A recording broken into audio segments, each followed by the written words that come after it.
Right to hold this. All right. Thanks everybody. Thank you for inviting me to speak. So I'm going to be, this is my unofficial title, long story short. We're going to talk about CAP today, and I wanted to get a quick question. Who all is a pharmacist here? Okay. Is anyone nurse? Okay. Oh, awesome. Okay, this will be good. And then any providers, clinicians? Awesome. Okay, thank you so much. That's helpful. So this is the objectives that are in there. I'll summarize them really quick though. The first one, we're going to talk about the 2025 guidelines, ATS, that came out in the last few months, end of 2025. And we're going to talk about spectrum selection and patient risk factors. And then the second objective is viral versus bacterial, which is a bit controversial. And then we're going to talk about transitions of care and duration stewardship opportunities. So before I jump in too far, I'm going to say this is kind of all mostly implementation focused. So I'm diving a little bit into data, but mostly just so that you can take it with you if it will help you. So I tried to summarize studies in a way that you can take with you.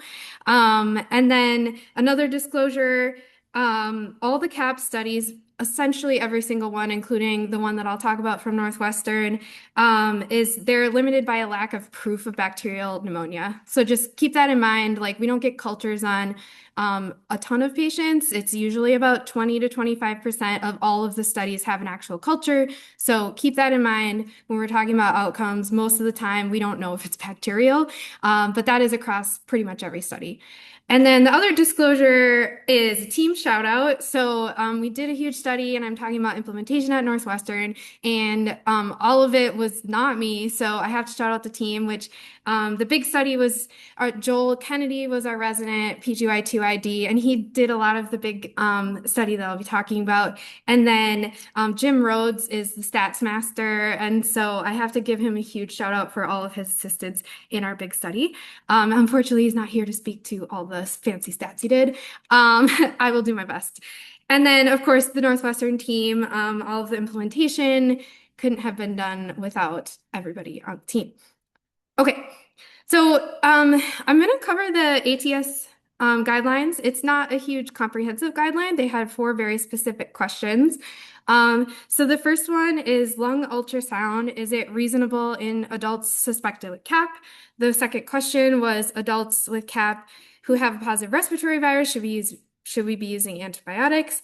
And then the third question is in patients who reach clinical stability, should we treat with less than 5 days? And the fourth question is, should adults who are hospitalized with CAP be treated with corticosteroids? So here are really quick answers. And so lung ultrasound is yes, if the appropriate people exist. And then mostly I'll be focusing on 2 and 3. So the orange boxes there is about viruses and diagnosis, and should we be using antibiotics in patients who have a virus that we know about. And then the third one is stable patients if we can use less than 5 days of therapy. So I'll be talking about those mostly. And then they do weigh in on corticosteroids, but I'm not covering that today. Okay. So there's been, I don't know if y'all have been following the back and forth publications, but there have been some. So to really quickly frame the controversy, the 2025 guideline, typically, historically, IDSA and the American Thoracic Society, ATS, have done the CAP guidelines together, and they signed off on it last minute, and IDSA left it. So it's just the ATS guideline for 2025. So they went back and forth on a discussion of what they disagreed about. So I'll walk you through that. But just for fun, here was the commentary. So the IDSA published this in December of 2025. After that, the guideline came out, and they said we dissent lessons from the CAP guidelines, and sort of walk through why they took their name off of it. And then, of course, there was a response. So correcting the record for the ATS guideline, and then don't worry, there's more. So there was also Um, oh shoot, I added also a wiki guideline, but I guess didn't get updated. That's okay. So then there was another response over the ATS IDSA debate, and then a third party stepped in and said, "Why are we doing these guidelines in this way?" So there was a lot of fun controversy. So it actually, Kat, may not seem like the most interesting, but it's been kind of a hot topic this year. So very exciting. Okay, so what was the big issue? It kind of comes down to viruses was probably one of the biggest disagreements. So here's the summary of what the guidelines say. Some of it's in quotes because it's directly from the guideline.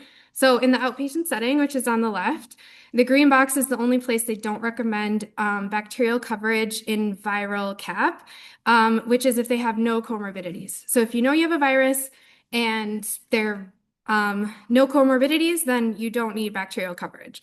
But in the outpatient setting, if there are comorbidities, they do recommend to give an antibiotic.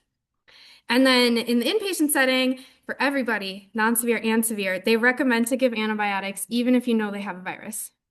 So the quote here, directly from the ATS guidelines for their reason for recommending this is no published studies were identified to inform the guideline committee's recommendations, and the guideline committee had to make clinical recommendations on the basis of non-comparative evidence and their non-systematic clinical observations. So there really wasn't any evidence to make a recommendation, but they did make a recommendation. Okay. So there was a lot of commentary between the two. Obviously I'm biased. I'm an ID person, so I should have said that at the beginning. I'm not a thoracic attending or anything. But so here's a little bit of the conversation, just so you have the background. So this was the two papers that went back and forth about the commentary. So first, the IDSA published their reason for dropping off, which included lack of any high quality evidence to show that patients with non-severe CAP and a positive viral test benefited from antibiotics. They under prioritized harms of antibiotic use, and they recommended watchful waiting in stable patients is a safe practice. So that was their commentary. And then the response article, of course, that came out after that was sort of point for point their rationale. And so they said, low certainty of evidence, we should defer to panel judgments to guide clinicians. So a bit of opinion should be recommended, apparently. And then over prioritization of stewardship creates an unbalanced risk and compromises patient care. A bit scathing. And then withholding or delaying antibiotics with evolving a bacterial infection is higher risk than short-term antibiotics. So I think probably I'm a bit biased, but that was the response from the ATS. Okay, since then, probably in response to this conversation, somebody who's lovely did a large retrospective review. So this was published after any of these sort of dissents went back and forth. And so there was a study, retrospective, 3,269 patients who got 0 to 2 days of antibiotics, and they compared 1,560 patients got 5 to 7 days. And these were all patients who had a positive viral test. And again, to remind you, there's only 20%-ish had a definite bacterial infection. And so got a sputum culture. So it's not for sure that they had a bacteria or not. And basically, the length of stay, all of the outcomes, there was no difference. So none of the odds ratios panned out. And so length of stay was the same, in-hospital mortality was the same, and 30-day hospital-free days was the same. Okay.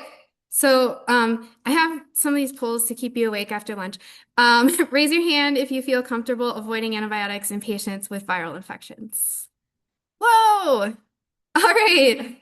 Any like caveats or follow-up?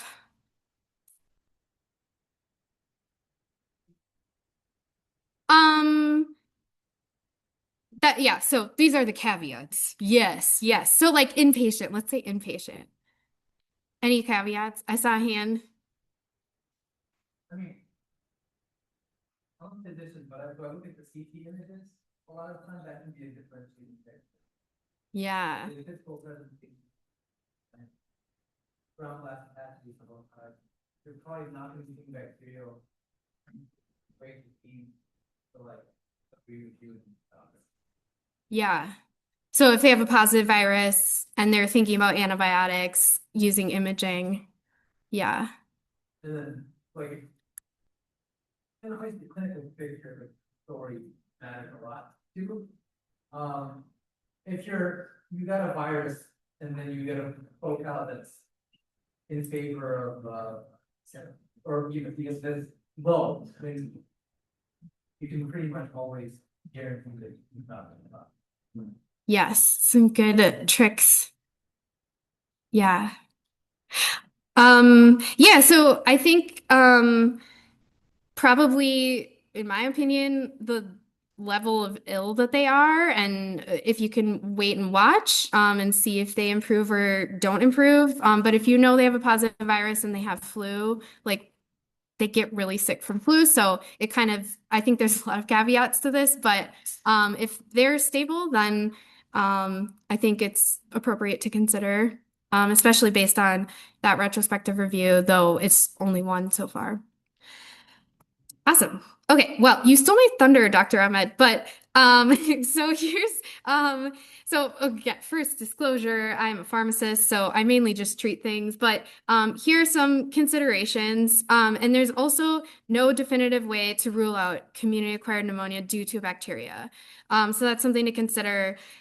We don't have like a 100% negative predictive value thing that we can do here. So it's a constellation of things. Notably, fever and leukocytosis can happen with either, so that doesn't necessarily mean it's bacterial, but some things to consider. So thank you.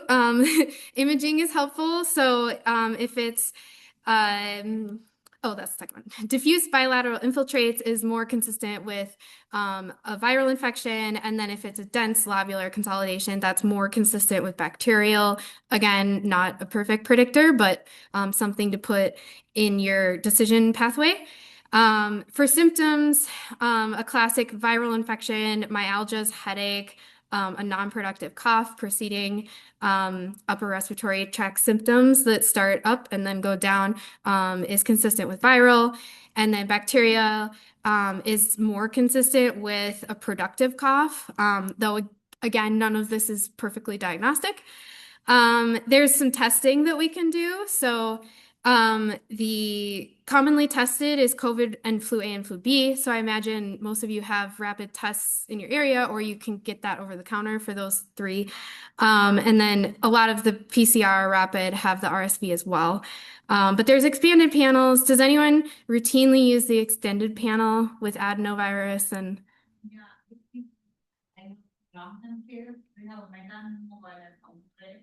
Oh. People who have comorbid families or people that teach or those in the hospitalized who are at risk of aspiration pneumonia, impact, pneumonia, they are identified. Okay. Yeah. So some concern for aspiration, but then also you have a virus, so it's hard to tell.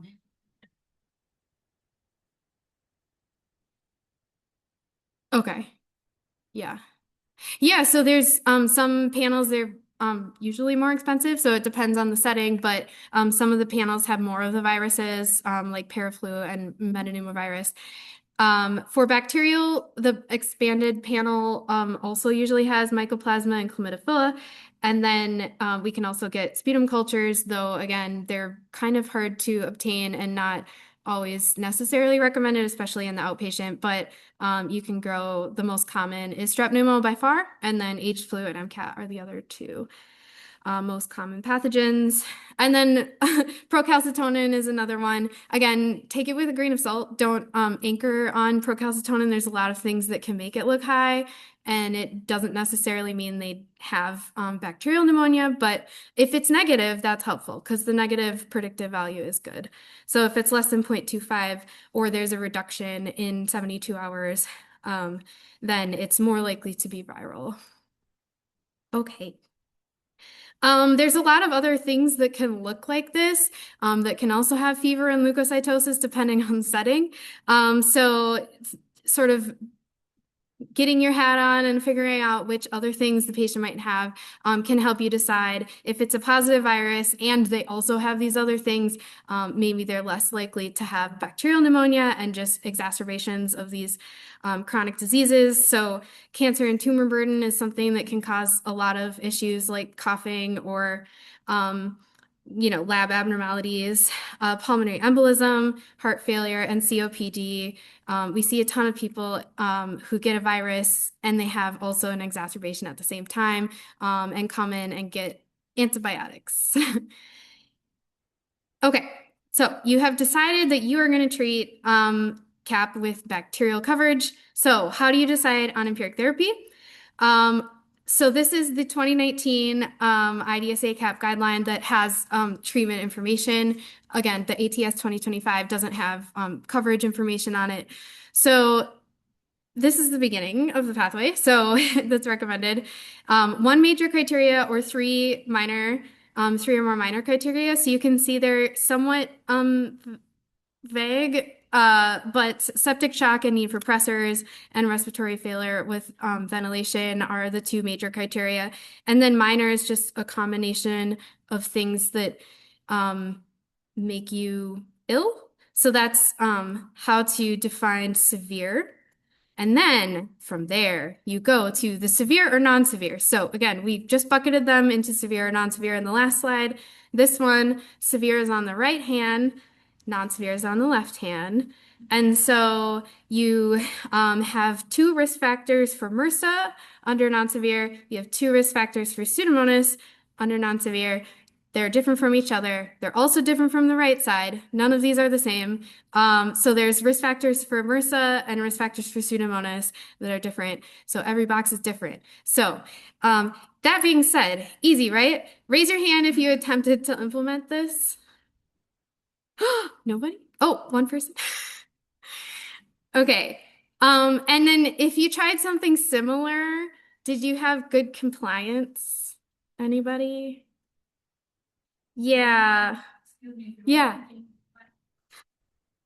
Yeah. So this is for inpatient CAP. Yeah, there's a lot going on. We thought the same thing. So we did kind of try to implement this at Northwestern Medicine. I'll show you what our previous pathway was, but we did a study of the sort of this process and if we were able to even be successful in getting people to follow it, and then what amount of Pseudomonas developed. So again, shout out to Joel Kennedy. There's two IDSA or ID Week posters that have the abstracts published, and this is under review for publication right now. So not published yet, but hopefully soon. So we did a retrospective cohort study across Northwestern Medicine. So we have 11 hospitals and across the Chicagoland area. It was a 2-year study. We included only adult patients, and they had to have a discharge diagnosis, primary ICD-10 code for CAP. Some exclusions, cystic fibrosis, bronchiectasis, or patients who died within 48 hours were excluded. There was a bunch of different things included in these. So we wanted to look at the different risk scores if they predicted Pseudomonas. We also wanted to look at individual risk factors and see if they predicted Pseudomonas. So we wanted to just do a large review of the prediction of Pseudomonas. So this is focused on gram-negative. For stats, again, shout out to Jim Rhodes. He did a lot of versions of the stats. We came back with questions and then he redid it. So huge shout out to him for a ton of work on this. So first we did univariate and classification analysis. It was in R, and then generated the area under the receiver operator curve values. And then prediction rules were extracted after training, and then a leave one out cross-validation. So kind of complicated, but a lot of high quality stats and back and forth to be able to really narrow down the best prediction. So this is our old guidance is on the left side. So similar to IDSA, and this again is just gram negative, so not the MRSA portion. So we had similar risk factors and we had a score 0 to 2. This is based on the Shindo paper. If anyone's read that, it was predictors for resistance. So immunosuppression, non-ambulatory, hospitalization, antibiotic use recently. If they met those 3 or more, then they would get an anti-pseudomonal. So there's 2 things from what actually happened that I'm going to tell you about. So we had about 9,100 patients, so a very large population across our health system over 2 years, and 59% guideline compliance, so not like the greatest success with the pathway on the left. And then 41% of patients received an anti-pseudomonal. So some people within our pathway did meet criteria, and so they should have gotten it, but 41% of them got it. Okay. That being said, how many patients actually got Pseudomonas? I'll go through more in depth on the next slide, but it's the second column to under PA within 72 hours. That's who actually developed Pseudomonas, and you can see it's 1.2%. So 41% got Pseudomonal coverage, 1.2% grew Pseudomonas. This is just for your background of what types of patients these were.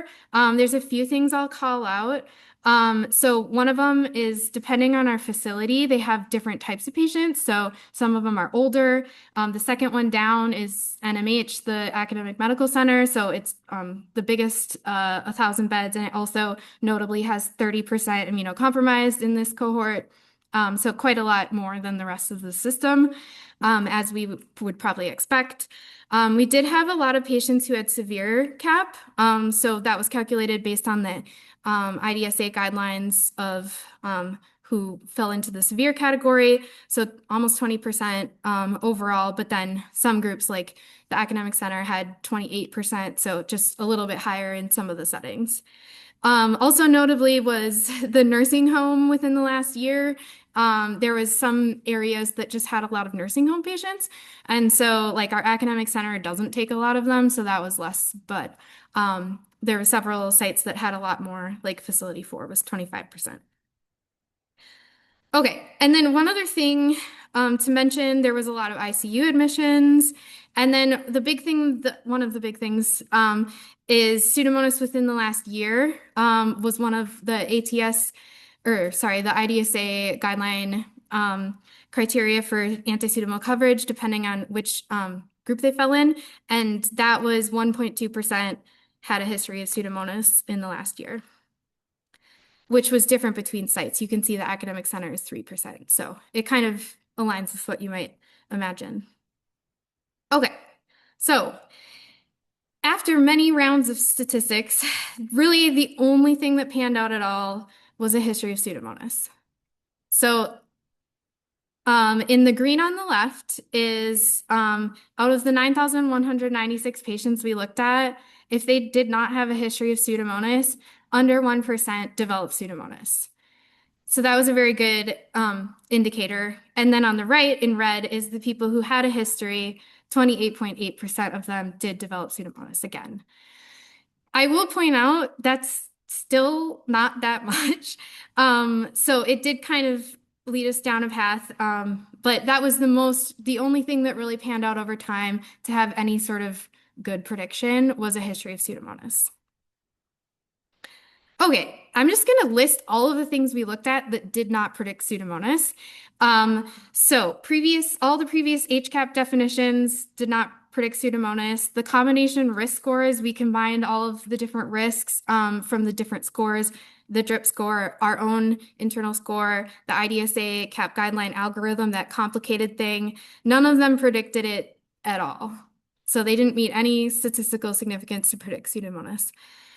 Independent variables, we also looked at each individual one to see which one stood out, and really the only one that panned out again was a history.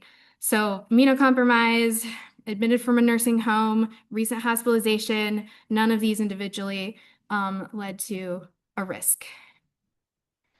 Okay, so that's the summary of the Northwestern experience. There's also a couple other studies that I wanted to highlight.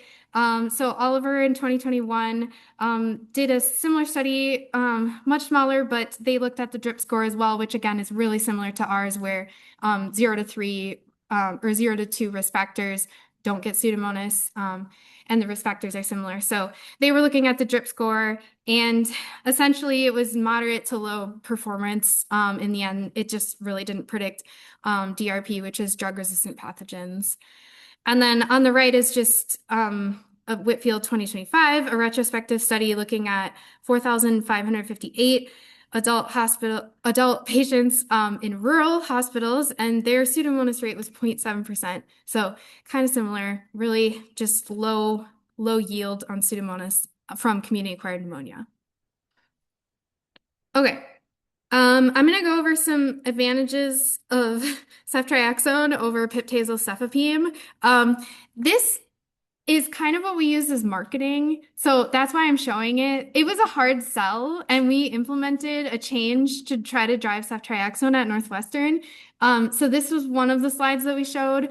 So I'll go through the studies on the left, but there's increased risk of subsequent resistance, 4% per day with anti-Pseudomonal therapy. There's also association with increased mortality in CAP patients with anti-Pseudomonals. I'll go through that one.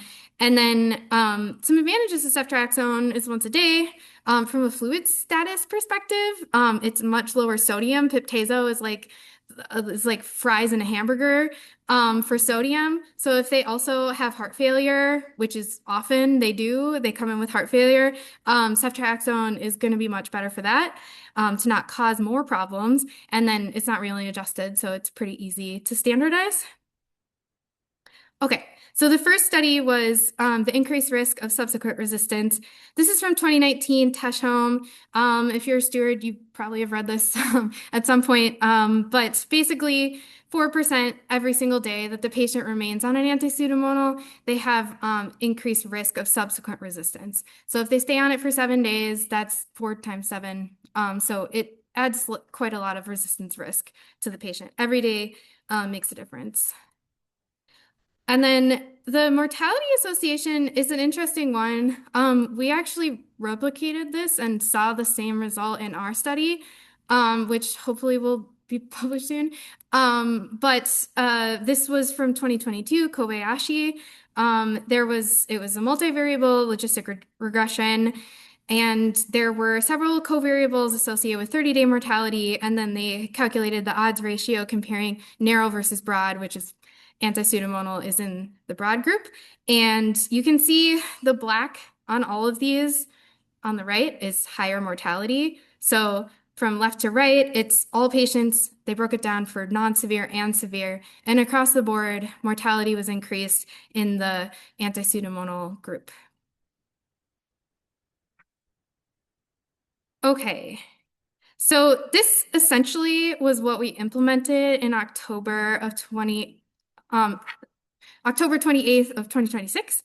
2025, that hasn't happened yet, 2025.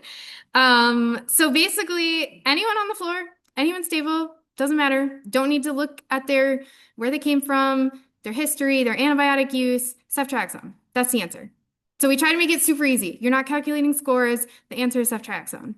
And I'll remind you, the patients with a history of Pseudomonas, only 28% of them went on to develop it. So we recommend if they have a history to get a culture so that you'll know. But we feel like the patients on the floor, if they're stable, then you can start ceftriaxone and wait a day or two and grow that culture out. And then if they're severe, ceftriaxone. That's the answer. If in the subset where they have a history of Pseudomonas, that's the people, the only 1% of people or less that we recommend to give piptazo or cefapime to. So it's a very limited population. We also did previously a review of MRSA and found similarly very low percent, around 1 to 2% of patients with CAP at 2 NM hospitals, Northwestern, Medicine Downtown, and then Lake Forest had very low percent of MRSA. So we also recommended no risk factors for that, just based on findings clinically. So that was what we implemented. So great. How's it going? Easy to convince people. Definitely not. I mean, it's a new concept. We're kind of used to like HCAP. People still call things HCAP in the chart, even though that was retired 2016. So it's been a decade since we stopped calling it HCAP, but it still gets in the chart. So we have been steadily making success. So you can see in our pre-data, so this is quarters 2024 through 2025. And then again, we launched at the end of October. So a little bit of quarter 4 is included pre-intervention, but then the rest is post-intervention. And this is across the health system. So you can see the numbers are pretty big. So in the last quarter, we had, I guess not all included, but 4,000 patients in one group and 800 in the other group. So a lot of patients included. And we did a lot of education. We did a lot of attempted EMR changes, but I think the biggest thing that was effective here was pharmacists. So the pharmacists on the floor, we really taught them and got buy-in, and they were familiar with the new process. And so educating 11 hospitals and different providers who may or may not be even in the Northwestern network, they may be, from a different group of providers who are just consulted in, and we were able to make some incremental change. It's a slow process and we're still working on it. All right. So, okay, I realized that these these slides were due a long time ago, and so when I went back through this week, I was like, I didn't really have transition slides, so I apologize. So the next topic we're going to talk about is 2 other things for empiric coverage, which is atypical coverage and aspiration. So raise your hand if your site routinely gives atypical coverage for CAP. Most people, yeah. And then does your site, right or wrong, add anaerobic coverage for aspiration pneumonia? Yeah, we definitely struggle with that too. Okay, well, just in case this is newer to you, I will go over just 2 quick pearls on this. So for atypical coverage, the bottom line here, so this is for hospitalized patients, both IDSA and European CAP guidelines do recommend atypical coverage at the moment. So if you recommend that, you are in line with the societies. But there have been some studies, and this is one highlighted here. There was a study of non-ICU CAP patients, and 656 got beta-lactam monotherapy, and then they compared to beta-lactam plus macrolide or fluoroquinolone. You can see the groups are relatively similar in size, and they didn't see any difference in patient outcomes, including 90-day mortality or length of stay with any of them. So there is more of a movement that potentially you don't need atypical coverage, and then especially if you're getting a full panel and you don't have an atypical on the patient, then consider discontinuing it early. Could be something you could do. Anaerobic coverage for aspiration pneumonia. So this one, on the other hand, both societies, IDSA and the European CAP guidelines recommend against covering it. So it's an uphill battle, but may decrease your pip/tazo use, which might be good. So this was a multi-center retrospective cohort study across 18 hospitals in Canada. They had groups including limited antibiotic coverage or anaerobic coverage, since we know most antibiotics actually have a little bit of anaerobic coverage, so I'm glad that they called this limited. So they included ceftriaxone. They're Canadian, so they had cefotaxime. And then they and levofloxacin was in that group. And then they compared it to extended anaerobic coverage, which included amoxiclav, moxifloxacin, and then the addition of Clinda or metronidazole. And similarly, they didn't see any benefit in mortality or any of the other secondary outcomes, but they did see an increase in C. diff. So yes, both guidelines recommend against anaerobic coverage, though we know it's a tricky thing to convince people to do. Okay, so we covered really empiric therapy, number 2. Now we're going to move on to duration for stable patients. Okay.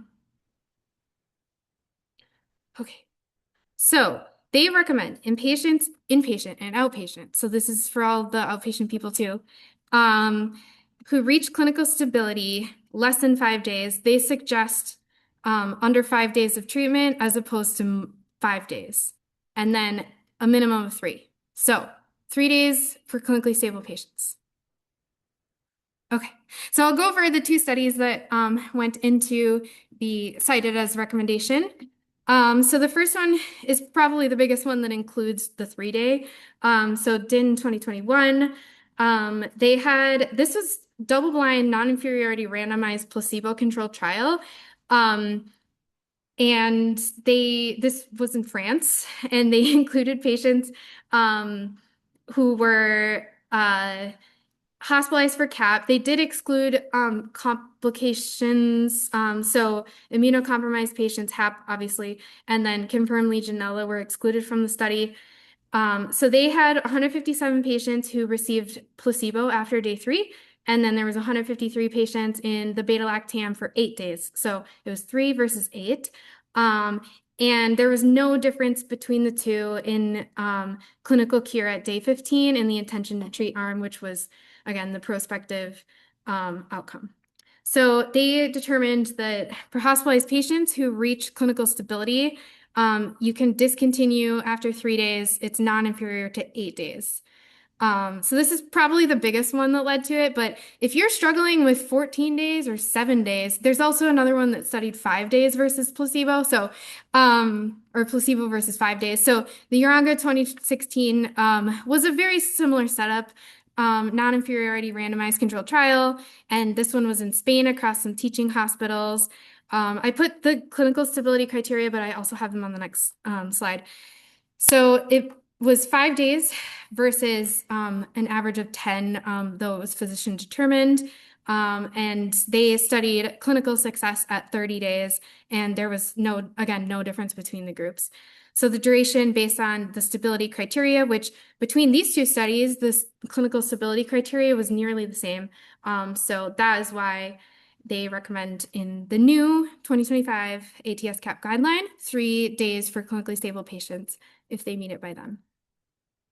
Okay, raise your hand if you've implemented 3-day durations.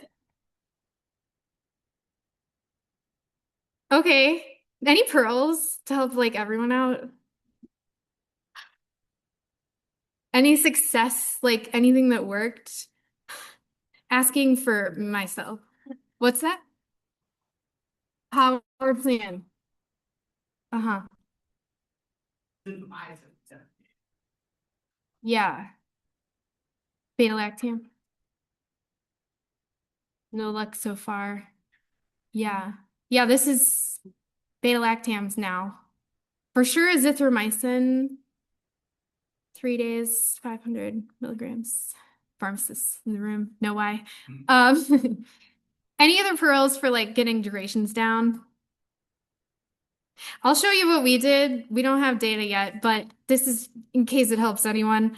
Okay, shout out Justin Moore, who worked on the EPIC build for this. But okay, so here's the clinical stability criteria laid out for you. So temperature for 48 hours, normal temperature for 48 hours, and then everything else is 24 hours. So if they're satting greater than 90%, if their heart rate is less than 100, their SBP is greater than 90, their respiratory rate is less than 24, and then either return to their baseline oxygen or on room air if they were on oxygen.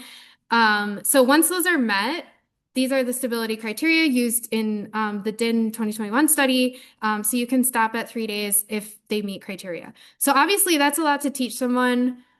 It's a bunch of criteria. It's kind of random, honestly. It's not necessarily related to CAP, but that is how it was studied. So we put in, this is EPIC. So the sidebar on the left side, there's a hover function and it has if it's CAP. If there's an order that's indicated for CAP, this will pop up and the criteria will be listed. So it'll tell you if they're stable. So this is this example, the patient met criteria. And so then they can stop antibiotics. So we try to make it as easy as we could. We're still working on getting pre versus post data on if it's effective or not. And then the other thing we had to teach you, of course, was the patients who you should not give 3 days to because they were not included in these studies. So immunocompromised patients, it was not ICU patients that were studied. So we still recommend 5 days typically, depending on the situation. And then severe chronic lung disease, not studied in those people, pregnancy or complicated pneumonia for sure. You should not stop at 3 days if they have an empyema. Okay. So this was the visual that we've tried to run with. We tried to post it everywhere, so we're still working on it, but we'll see if it's effective. Okay, we're nearly done. So transitions of care. I think that duration was really also inpatient and outpatient and transitions of care. So I think 3 days is beautiful because often they're discharging on day 3 and you can just stop. So we're trying really, really hard to like not give anything when they're ready to go home and you can be like, no more. Like, do not write a discharge order. You don't need to calculate anything. You just stop. So, or they stop a day before they discharge because they actually had a heart failure exacerbation. It's really beautiful to try to decrease durations if possible. Okay, first question. Does anyone have any recommendations for how not to restart the clock at discharge? Yes.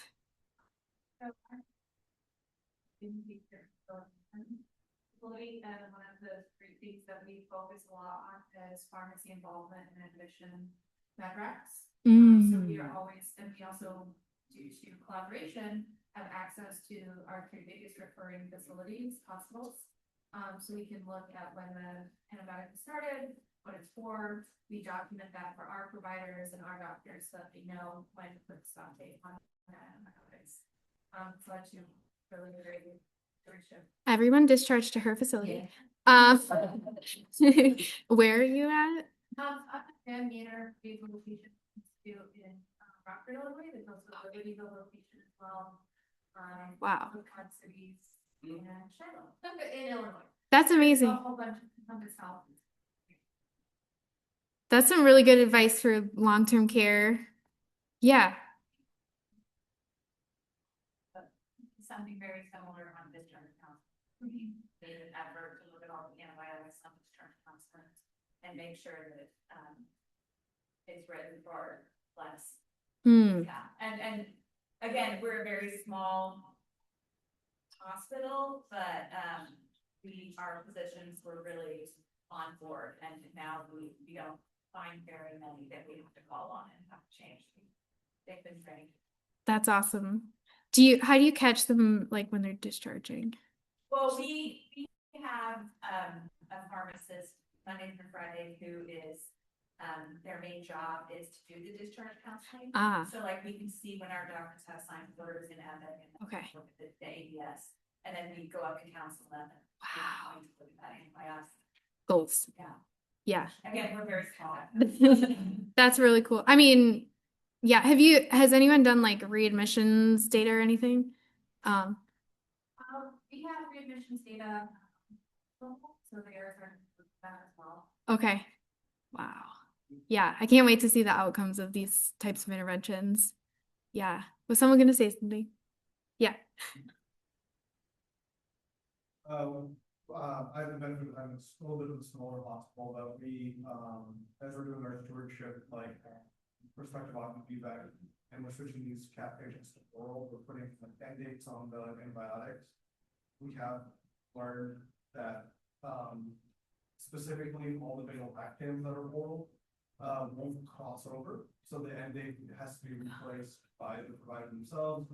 And so a lot of education has been like, hey, don't put end-aids in days, put end-aids in doses so that it can be like providers can what doses are. It hasn't worked too well. We just did a study and we just did like a retrospective analysis for our stuff. We had 8 days. Like average. Average, including Yeah. Yes. Well, that was what these people found too. So I just cited one study quickly. 2024 McCarthy, they found as of 2020 in a huge review, 50% of patients exceeded 7 days. So way more than the 5 days existed before in the last guidelines, and now we're down to 3. So hopefully you go for 3 and you get 5 now. Uh, or you win with 3. That could happen. It happens sometimes. Okay, well, that's the end. So takeaways, if you can make it easy, it's going to be way more likely to happen. I think we've all struggled with risk factors and HCAP. So know that we're all in it together. But hopefully we can decrease the amount of risk factors if possible. So watch for a study and hopefully it helps anybody out there, or do it yourself if you're able to. Apply the guidelines with caution. If you can nuance anti-pseudomonal and anti-MRSA coverage, it's going to have better outcomes for the patient. So that's, at the end of the day, what we're all trying to do. Bacterial coverage in the setting of viruses is tricky. Right now, the ATS 2025 recommends it, and the IDSA did not agree. So I recommend risk versus benefit in the really sick patients, be much more critical, but if patients are stable, perhaps watching and waiting is okay. And then durations can be super limited. 3 days, that's, usually a length of stay is 72 hours. So yeah, keep in mind, it also applies to outpatients. So they have the same recommendation in the ATS 2025 guideline for outpatients who are stable. You can give them 3 days upfront. So keep that in mind. And that was all. Thank you.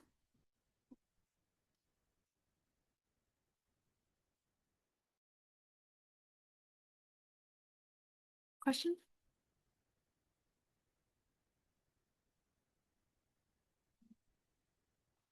How did you define open your previous algorithm that used the 2023 clinical pathway from IDSA and in your new pathway? How did you define severe or advanced structural lung disease? This has come up at our site and has been kind of a topic of debate. Yes, it is for us too. I don't have a great answer for you. We did in our study ICD-10 codes for there's AQRS has recommendations for who to include in CAP information. So we referred to that a lot because they had specific ICD-10 codes for CAP and for the structural lung disease. So we kind of pulled from that, but in practice, it's really tricky because how do you define which one? And I don't think we have it perfect yet. Yes, I will say this is my anecdote, can be convincing even in severe COPD when it's not clear if it's an exacerbation or if it's CAP. We don't necessarily rule them out for 3 days because they may be there for COPD. And if they improve really quickly, we can kind of talk them into it. But that is not evidence-based.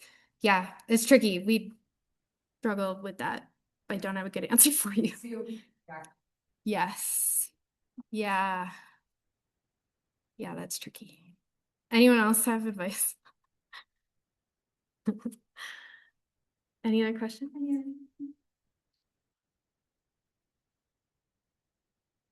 Thanks for all your input. Appreciate it.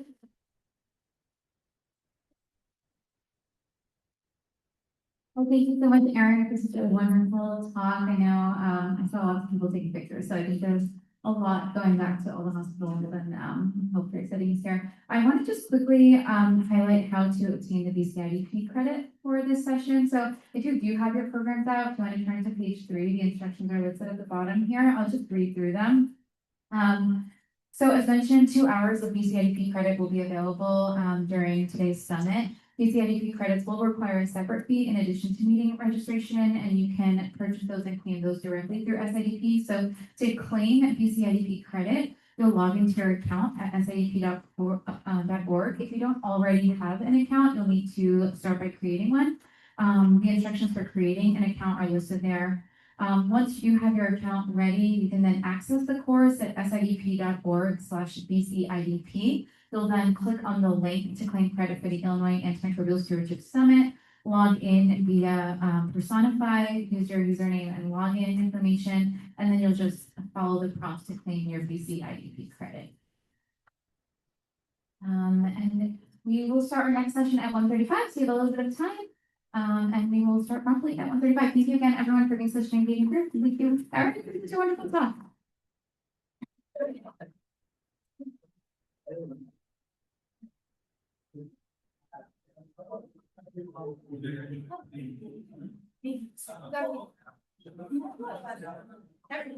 Yeah.